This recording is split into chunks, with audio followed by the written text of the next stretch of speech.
আসসালামু আলাইকুম। Hello everyone, কেমন আছেন সবাই? আমি আলহামদুলিল্লাহ ভালো আছি। আশা করি যে যেখান থেকে আমার ভিডিও দেখছেন সবাই ভালো আছেন। এটা আজকের দুপুরের ভিডিও। তো রান্না করছিলাম হাঁসের মাংস দিয়ে হচ্ছে নতুন আলু দিয়ে রান্না করছিলাম। আর এই যে ফুল ভর্তি এই গাছটা, এটা আমি হচ্ছে ক্লে দিয়ে তৈরি করছি। আমার ব্যালকনিতে একটা গাছ ছিল, ওটা মারা গেছিলো গাছটা। তো গাছটাকে ভাবলাম একটা নতুন লুক দিব, তারপর হচ্ছে এটা তৈরি করা। কালকে অনেক রাত্র পর্যন্ত বসে বসে এটা তৈরি করছি। কেমন হয়েছে অবশ্যই কিন্তু কমেন্টসে জানাবেন। আর এই যে ফুলগুলো রাখছিলাম, এটার আমি যে টবটা মানে দিছি টবের ভিতরে, ওই টবের সামনে একটু ফুল করে দিছি ক্লে দিয়ে। আর এটা হচ্ছে একটা চাবির হোল্ডার, এটা আমি ওই দিন কিনেছিলাম, আমার কাছে দেখে ভালো লাগতেছিল।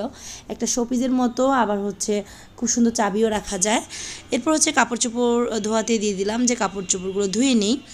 তো তারপর হচ্ছে অন্যান্য কাজগুলো করব। আর এই যে দেখেন এই কাগজ ফুল গাছটা বা বাগান বিলাস যেটাই বলেন, এটা হচ্ছে আমি যখন ভোলাতে গেছিলাম তখন এসে দেখি একদম মরে গেছে। আলহামদুলিল্লাহ এখন অসংখ্য পাতা এসেছে এবং খুব ভালো লাগতেছে।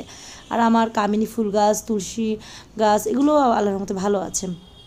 আর এই যে এখন দেখাচ্ছি হচ্ছে পুঁই শাকের এই দানাগুলো না ছোটোবেলায় আমরা অনেক খেলতাম নিয়ে, হাতে একটু চটকালে খুব সুন্দর একটা জাম কালার হয়।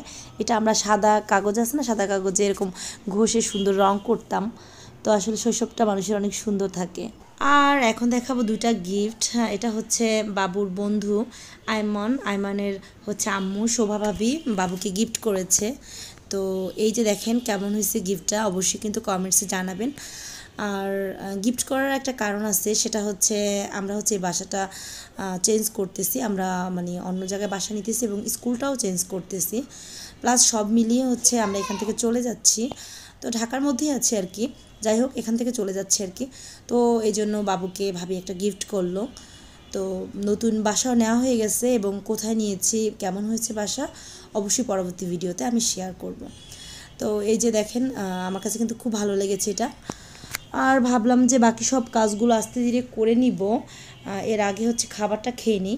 তো এই যে দেখেন লেবু নিছি, কাঁচামরিচ, তারপর হচ্ছে পেঁয়াজ। আর এই যে মাংসটা রান্না এত ভালো হয়েছে আলহামদুলিল্লাহ। যারা এখন আমার পেজটা ভিজিট করেন নাই, আমার অবশ্যই আমার পেজটা ভিজিট করবেন। আর যারা এখন আমার ইউটিউব চ্যানেলটা সাবস্ক্রাইব করেন নাই, আমার চ্যানেলটা সাবস্ক্রাইব করে দিবেন। আল্লাহ হাফেজ।